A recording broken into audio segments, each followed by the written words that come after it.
Hey, what's up guys? This is Brian from WhisperStatus74 and this video is on aspect ratio. Now aspect ratio for a lot of us is the black bars that we see on TVs and the difference that we see when we bring a movie home.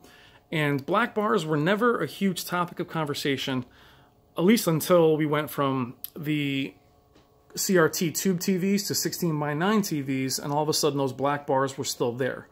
Now what I mean by that is if you're like a lot of us that were into film or into movies back then, we watched letterbox films on a CRT TV, which I think is 4:3, which gave us huge black bars on that screen, and we loved it, even though on a 32-inch TV you had about 8 inches of movie, 9 inches of movie.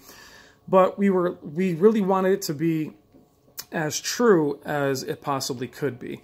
A lot of us were a little disturbed, as I'm shaking my iPad, we're a little disturbed once we got to 16:9 TVs and still saw there were black bars.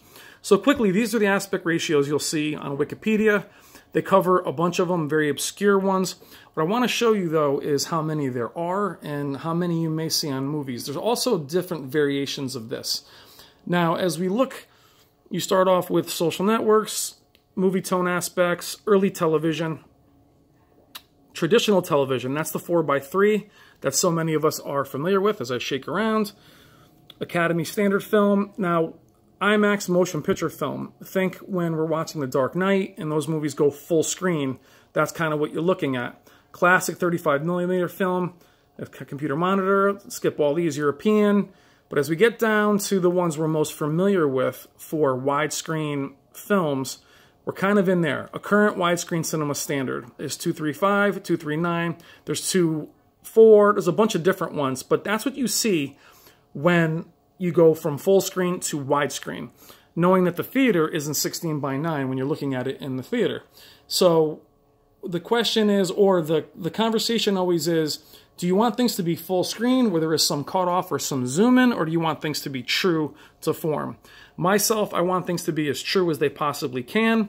Unlike film grain, I don't mind the black bars, but I do find it a little bit of a kick when I have this giant TV and all of a sudden I have these black bars.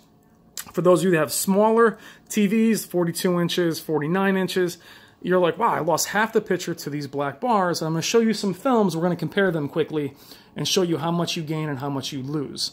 All right, so we're going to pop the lights off real quick, and I'm going to show you this image that's on the screen now that is in full screen, and we'll compare it to some widescreen. I know it's a crude way of doing it, but I thought you guys would appreciate the image. So give me 1 second. This is the movie Highlander, just for scale. This is how big the image is. It's about 150 150 inches. For you guys that talk about 8K, this is probably for me the starting point of where 8K would make sense. This is a 1080p projector. Looks amazing. We're going to shut the lights off. I just wanted you to see the scale. I left this little statue here to show you how much you lose when the widescreen goes up off the wall. This is just on a regular wall. This is Highlander. This is a full screen film, one of my favorites of all time. It takes up the entire wall. You can see the silhouette of the little bird in the bottom, and that's a full screen image. I think 1851 is what I just said. So we're going to go to a thinner version now, and for you, as I pause it, you'll go right to that version, and you'll see how small the picture actually gets.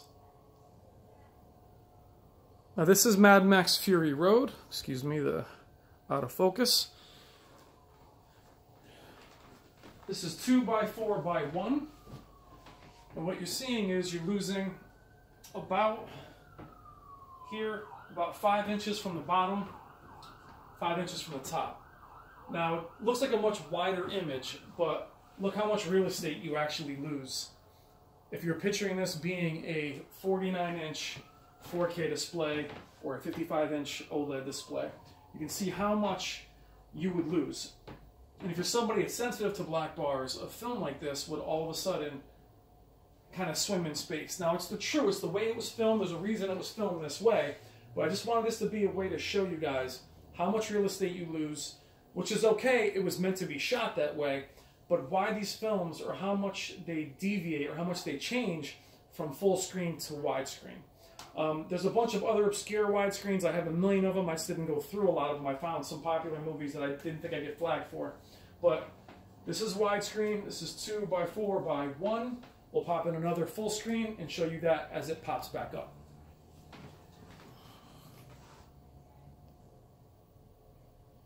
Now, so one of my all-time favorite full-screen movies is Pacific Rim, which takes up the entire wall. You can see our little bird over here again, the silhouette here. This movie is my favorite 4K Blu-ray disc, as it really does fill up the entire screen. Netflix also has some random aspect ratios for Narcos and some other films where they're not quite full screen and not quite widescreen. I'm sure you can look those up as well. But just the difference between what we're looking at, again, for scale, is having the widescreen about here, from top and bottom, to a full screen image. Movies like, I think Avatar's full screen, and some others that really give it that wow factor when you're watching a 4K panel. Again, black bars are great. They do bring out the very widescreen, the way the film was shot. But to me, on a 16:9 display, I really do prefer a full screen. And what's funny is with this projector, there are times where the menu is in full screen, most times, and then the movie comes out and it's a sliver. And you're thinking, oh my God, what happened to my image? We'll go back to another widescreen. The next is The Thing from John Carpenter, one of my favorite films of all time. I know this is a dark image, but this is 2x3.5x1. And again, you can see the bottom where the black bars are. Here I am again. Here's the bird. You can see the silhouette in the black bars. We are up about here. We'll show you another scene of this film, but this is 2.35. The other ones were 2.4. And that's the difference you see. It gets up even a little bit higher. Let's go over to one more quick scene from this film. Again, this one, yep, here we go. This one is outside. And again, we have our little bird here, about 4 or 5 inches. That's how much you lose. This again is 2.3 versus 2.4. Subtle differences, but it does narrow and get larger. And I think that's an interesting comparison to something like that versus Pacific Rim versus Blade Runner. Blade Runner 2049 also has a very narrow aspect ratio as well. And we'll jump back to another full screen one. Hold on 1 second, just to show you the difference. Keep walking in front of that projector. Hold on 1 minute. Another extremely dark film, but one of my favorites, and a little bit of love for the late great Brandon Lee. This is another full screen image. Takes up the entire wall. And is true to, again, how it was filmed, but just loving the way it shows up on, again, here you're looking at a 150-inch 1080p projector image, and looks great on my 75-inch display, would look great on your full-screen display. So I want to know your thoughts in the comments. Do you only prefer everything to be full screen? Obviously, you don't want things to be zoomed in and cut off, but what are your thoughts on aspect ratio and those black bars? Black bars, again, didn't matter to me when I had a plasma. They did matter to me when I had my edge-lit displays and the blooming that would end up in those bars. I do like films to be full screen when they are in that 16:9 ratio. Even if they're zoomed in a little bit, you let me know what you think. Do you want them to be true? Do you like them like The Dark Knight, where they switch ratios from the IMAX ratio of full screen back to the widescreen standard? Let me know in the comments what you think. We'll put on one more widescreen and then we'll finish the video. Love The Crow, though. Great film. Last one we're going to look at is Blade Runner 2049. Jump in front of it quick. Different aspect ratio than The Thing. This is 2.4. Again, the amount you lose or gain. Now, some people in the comments are going to correct me. I'm not losing anything in any of these images unless it's zoomed in.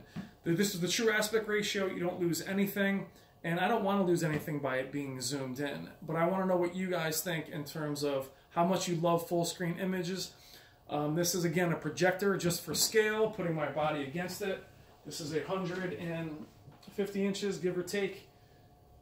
It's a big image, something to be great for 8K, for all you 8K people that want 8K TVs. This is the size I think you would need, but this is about letterbox aspect ratio.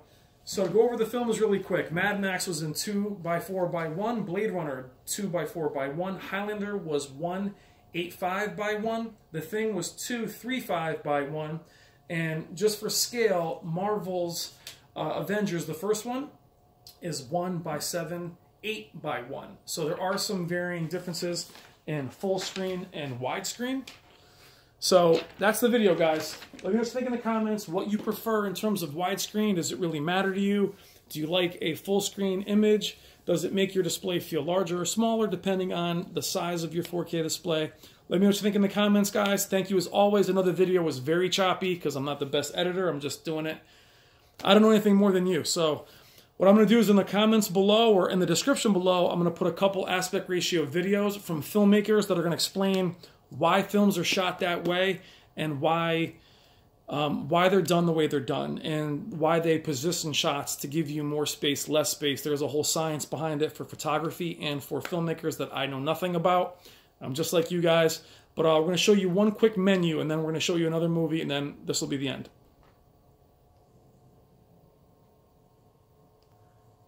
What I did want to finish with, though, is menus. So I would always, without checking the specifications, for years I just checked for standard or widescreen during the DVD format. Forget about VHS. It was all about standard or widescreen. That's all you really looked at. When it said 16:9, you're like, cool, that's widescreen. Let's get it.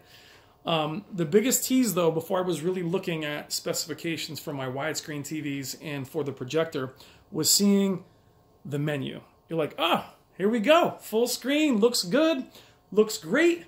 Let me pause it, go right into the movie, just for a laugh, and what a tease it is. Oh man, see how it shrinks? And I'm just joking, it's not a big deal. Anyway, you go from a menu to these widescreens, and there are others that are even more narrow than this one, which I always thought was funny when I would pop them on my TV. And think back to those days of those CRT letterbox DVDs. Tell me in the comments who of you back in the day had a Trinitron or your old Sharp TVs and bought the letterbox version of Star Wars, Aliens, all those movies. I kept in letterbox, and people would say to me, why is there like 4 inches of movie on a 32-inch screen? I'm like, that's the correct aspect ratio. Anyway, guys, thank you as always. Thank you for being patient between all the different transitions. Leave them in the comments. Let me know what you think. And please be kind. I'm just doing this very haphazardly. All right, guys, thank you as always, and I'll talk to you soon. Take care.